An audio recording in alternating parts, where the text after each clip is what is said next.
Hey, thanks for joining me today. How are you doing?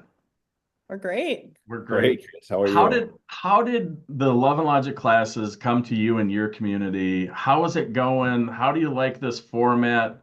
And we're meeting on Sundays, and we're not even done, right? We have one more class to go, week 6.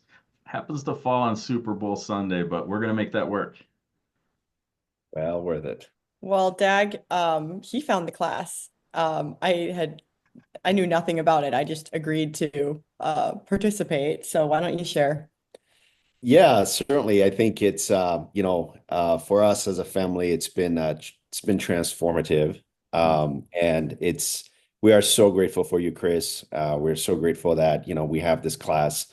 We'll take it if it's Sunday morning, Sunday night, Sunday evening, you name it. I think for us, it's just been a tremendous gift. And we're just so thankful.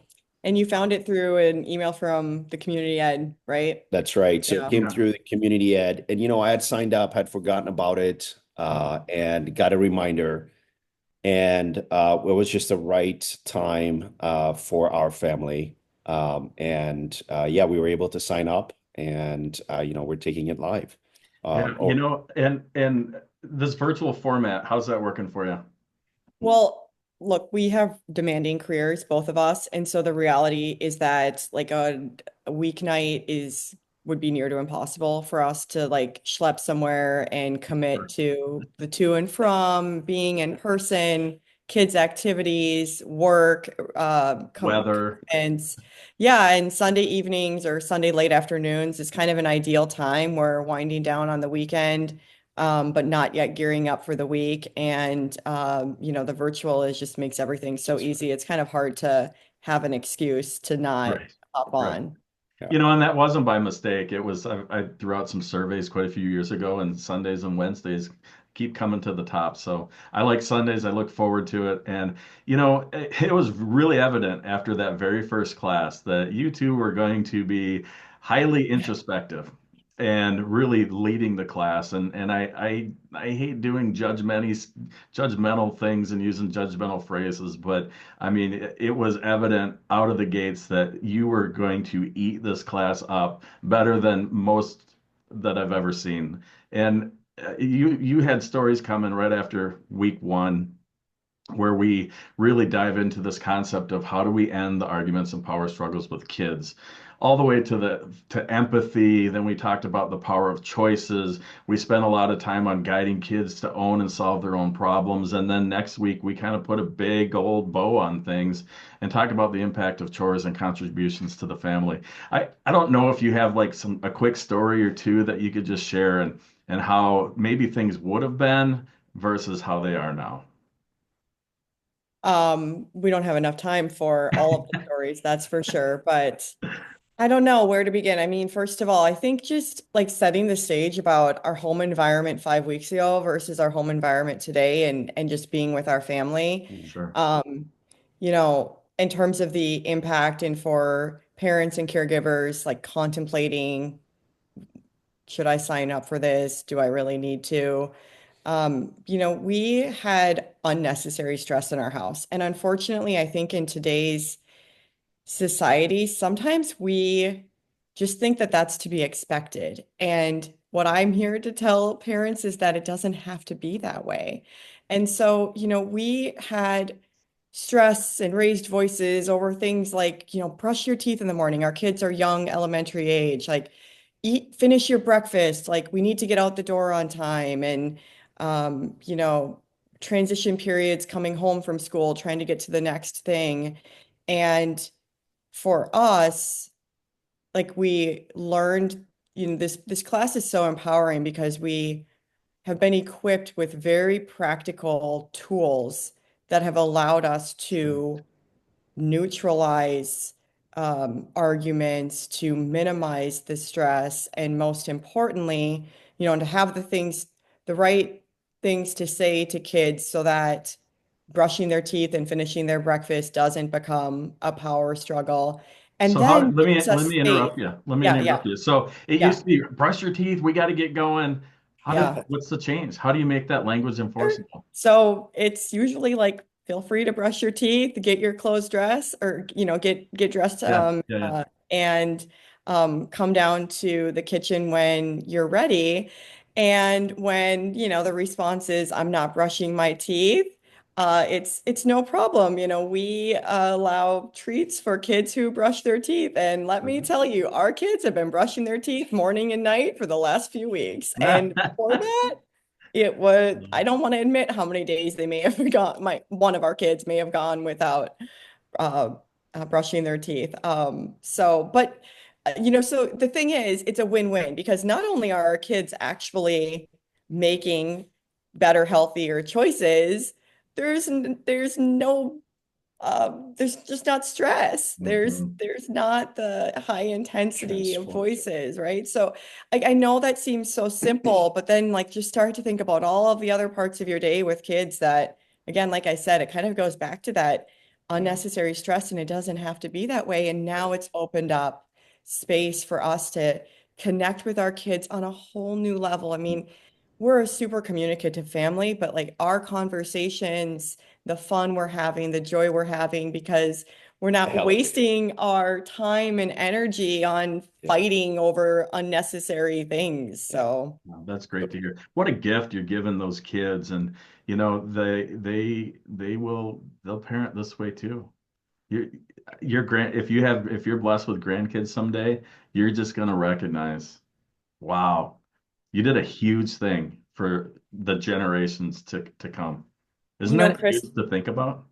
it's Yeah. huge to think about, but the other thing is that we're seeing them use this, use some of the one-liners in our home and at school. I mean, yesterday, our son came home and told us how he had solved a problem. We didn't realize how much, especially because I would have never said I was a helicopter parent, but I Mm, didn't realize how much I was just solving problems for my kids. sure. And I, didn't realize how unintentionally harmful that is. I mean, the kids, learning that it's better to make poor choices today and learn from those mistakes than to make more tragic ones down the road. And Oh, so that has been, I mean, there's no going back for Dag and me because that's ultimately the goal, to have kids We are a who change family. That's who so are true. making healthy, responsible decisions and learning from their mistakes. And, if parents or caregivers take this course, you learn about unaffordable and affordable choices. And I'm not going to give it away, but, oh, there's a that's kind of fine. a constant looking at each other like affordable, Mhm. spilling the milk before it was like, let me pour the milk for you. Or, Oh, you know, sure. our child not putting the right hat on in the morning and coming home and telling us how cold he was at recess. Well, maybe now he'll, you know, Right. Yeah, if the we're, road to wisdom yeah. is paved with So, mistakes when the costs are really small. And yeah, really the bottom line with love and logic is that we're creating a voice in a child's head. And it Yes. takes years to get this voice created, but it's creating a voice that says, how is this next decision going to affect my life? Right. Versus who's going to be mad if I get caught? Right. Right? Because and I'm in this situation as the kids get older, we're not around as much. And hopefully they've had lots and lots of repetition to think, wait a second, let me time out here. How is this going to affect my future? And that's what we can hope and pray for, that we give them lots of times, lots of opportunities to mess up when it's tiny, right? When it stings just a little bit, so that they can build that cause and effect thinking. That's right. Well, True. anything else to share? Thanks. Well, I We can guess, keep what I going. would Go ahead. say is, kind of thinking back to sort of where we were, right? And when coming into this class, I think, what this class offered to us is as a family is, especially for me, it's, a point to reflect, oh gosh, it makes you think about, okay, how was I raised, right? What were the effects of the way we were raised on, siblings and just how we were brought up and the different approaches. And, the thing about it is it's not a right or wrong. It's essentially you do what you know, right? you don't know what And you don't and you know. just don't know what you don't know, right? And so I think it's given us an opportunity to sort of, put our energies where they matter, where they have the most impact. But for me, it's also given some clarity on the purposes, right? Why are we raising our kids, right? The parenting style, like what we do does matter, right? And so having the right tools, having the right techniques was really, really important. and having the right environment. I mean, that was foundational. I mean, the first week, and I think you shared this with us, Chris, you said, hey, brace on, things may actually get worse. You will see the effect. I mean, things may get worse with behaviors and whatnot. And, we saw in that first week a huge change. And you said everything will make sense at the very end. And so, these are building blocks as we go from week to week. Mhm. And we're so glad. We're so glad, you give us enough dose every week for us to practice, to experiment, right? This is not a very prescriptive, like, this is Oh, what you have to good do. point. Great point. It's here's the research, here's the theory, Strategies. here are some strategies and tools you can use. Now you go ahead and experiment it and make it fit to your family and how, your personalities too, right? Yeah. But it's a recognition. So for me, that first week was so powerful in creating the right environment for essentially building on these techniques that we learned. Hmm. And I tell you, the impact is, I can't even count. I mean, I can't, I have to sit down and like take notes, but just kind of some things that come to mind is, the ability of kids now to be able to solve problems at school with kids, right? One of our kids came the other day and told us, hey, there was a bully showed up and, tried to bully me and said some mean words. And all he said was, thanks for sharing Oh, to that kid. yeah, And that kid that's just right. walks away. And our child Picking his was, picking that his was the jaw first thing up. he told me. Yeah, the jaw dropped. And he's like, I can't believe I just disarmed this kid who was, trying to bully me. And I can't believe that worked. And so for him to also take that and experiment, Because we've modeled it. And right. that was an unexpected outcome in some respects, Chris. I mean, obviously I say like the goal is to raise health, Right. kids who are respectful and making responsible choices. Yeah, But to actually like see your kids use these strategies, see their neurons work and use them on Yeah, their own totally. is very powerful. so, so powerful. I ask parents that, a lot of times I get, well, my parents are, or my kids are constantly yelling. And I'm like, hmm, Mm, do you yell as the adult? Yes. Well, yeah. Yes. Well, Yeah. that you get what they Yeah. do what they do. Back to Dag's point about, we parent how we were parented. And until Yeah. we stop and press and hit that time out and say, okay, we're fine, but I think we could be better. I think we could be happier. I think we could be calmer. I think we Yeah. could be way less stressed and still up the odds that we're raising really respectful, highly responsible Yes. adults, really. We're raising adults. We're raising Yes. the next generations. And I just got to go back before as we wrap this up, and y'all said it so eloquently. The whole point here is to get people to show up and to realize we can do this together. It's about creating that village. Yes. And I listen to you and your groups when we go into breakout rooms and the conversation is just like rolling. And that's when we learn best. Yes. That's when we learn Yes. best. Well, any last little pieces here as we wrap things up? I think the ROI is you can't even Yeah. put Hmm.